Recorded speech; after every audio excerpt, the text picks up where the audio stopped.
Hello friends, आज हम जा रहे हैं रबड़ी बनाने। हमारा 1 से 1.5 किलो दूध था।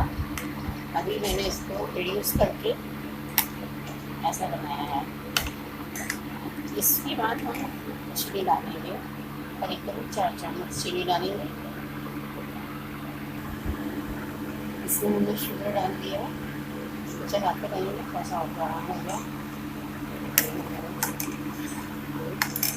इसमें डालेंगे ये खाना चिकन मैंने पीस कर दिया है, काली पिस्ता चिरौंजी, पूरी इलायची पीस कर इलायची पाउडर को अभी डाल देंगे थोड़ा।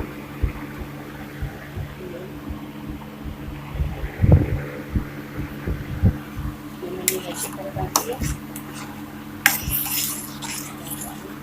इसके बाद थोड़ा सा और हो जाए तो इसमें ड्राई फ्रूट्स डाल देंगे, तो ये हमारी रबड़ी तैयार हो जाएगी। ये हमारी रबड़ी तैयार हो गई।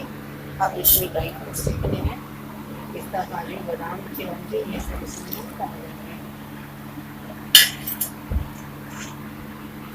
इतने लोग कॉर्नस्टार्च डालते हैं, कॉर्नस्टार्च से टेस्ट चेंज हो जाता है। खाली दूध का बनाइए ज़्यादा अच्छा लगता है। मिल्क पाउडर डाल सकते हैं। मिल्क पाउडर को हल्का सा गाढ़े दूध में घोल करके और उसमें मिलाया जा सकता है। ये हमारी रबड़ी तैयार हो गई है। केसर डाल दिया, केसर डाल सकता है। ये रबड़ी हो गया है। Thank you for watching my video.